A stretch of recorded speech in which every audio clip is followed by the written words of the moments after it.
बंगाल चला गया। इस पर सिकंदर लोदी ने बंगाल के सुल्तान के विरुद्ध सेना भेज दी, किंतु दोनों के मध्य आक्रमण की संधि कर ली।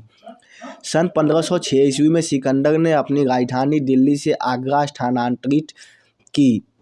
यह स्थानांतरण सिकंदर की कूटनीति का एक हिस्सा था। वह दोआब के सरदारों एवं मध्य भारत के राजपूतों पर नियंत्रण रखना चाहता था।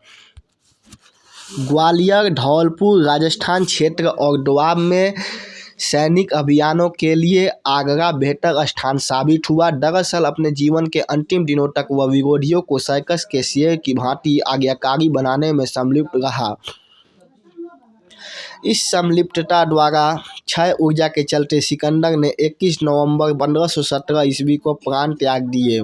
एक योग्यतम सुल्तान का सूर्य अस्त होते ही उत्तराधिकार की समस्या फिर मुंह बाएं खड़ी हो गई। इब्राहिम लोदी 21 नवंबर 1517 ईस्वी को सिकंदर लोदी की मृत्यु के तुरंत पश्चात उसके ज्येष्ठ पुत्र इब्राहिम को गद्दी पर बैठाया।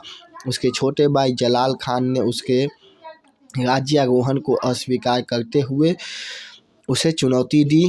इब्राहिम ने उसके प्रयास को निष्फल कर दिया। जलाल जौनपुर से भाग गया, पर मार्ग में उसे पकड़कर सुल्तान की आज्ञा से कत्ल कर दिया गया। इब्राहिम का नकारात्मक चरित्र था कि वह क्रोधी बहुत अधिक था तथा व्यवहारिकता से कोसों दूर था।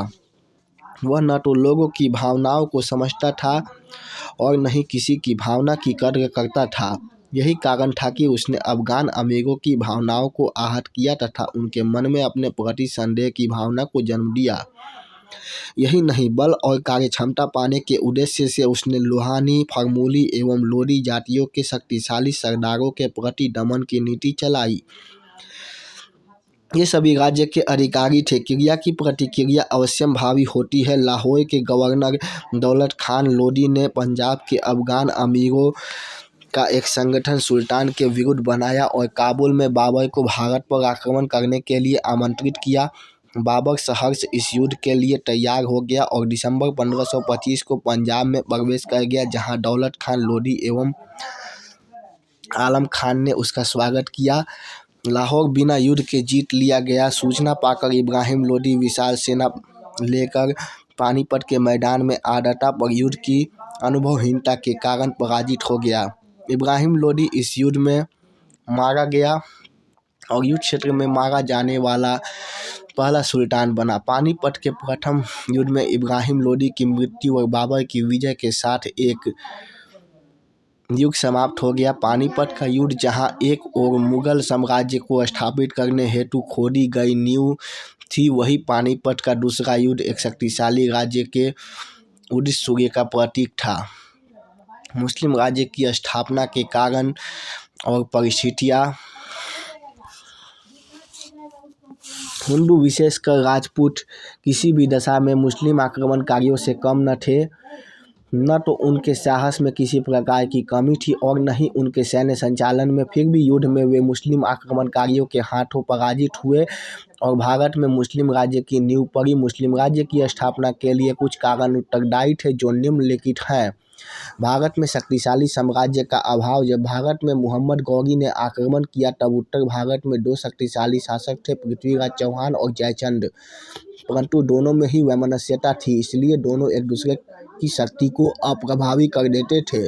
इसके अतिरिक्त भारत में छोटे छोटे राज्य थे जिनके पास बड़ी सेना नहीं थी और वे किसी शक्तिशाली आक्रमणकारी का सामना करने के लिए एक बड़ी सेना खड़ी करने में असमर्थ रहते थे। इस प्रकार सिकंदर के आक्रमण के समय मगध में एक शक्तिशाली राज्य था, जिसके कारण सिकंदर भारत पर विजय पाने में असफल रहा। इसी भांति मोहम्मद गौरी के समय में अगर कोई शक्तिशाली साम्राज्य होता तो भारत में मुस्लिम राज्य की स्थापना नहीं होती। एकता का प्रभाव। यह कहना गलत न होगा कि मोहम्मद गौरी की सफलता का एक मुख्य कारण राजपूतों की आपसी शत्रुता और एकता का अभाव था। अगर राजपूतों में एकता का अभाव न होता तो मोहम्मद गौरी का सफल होना असंभव होता। इस संबंध में डॉक्टर लेनपोल ने लिखा है internal division has proved the undoing of India again and again and has sapped the power of more numbers, which alone could enable the men of war plains to stand against the hardy mountain tribes and relentless horsemen of Central Asia steppes. राजपूतों की सामंत प्रथा। राजपूत समाज सामंत प्रथा पर आधारित था, जो उनके पतन और मुस्लिम राज्य की स्थापना के लिए उत्तरदायी कारण था।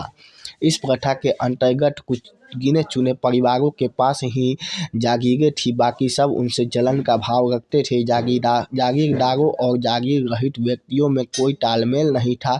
जागीरदारों में घमंड भरा हुआ था, वे किसी के अधीन काम नहीं करना चाहते थे और किसी का आदेश पालन करने में अपना अपमान महसूस करते थे। युद्ध के मैदान में जब कभी साधारण व्यक्ति की राय उचित होती थी और उसकी आवश्यकता होती थी, तब भी वे उसकी राय नहीं मानते थे और जिसके फलस्वरूप उन्हें हार का सामना करना पड़ता था।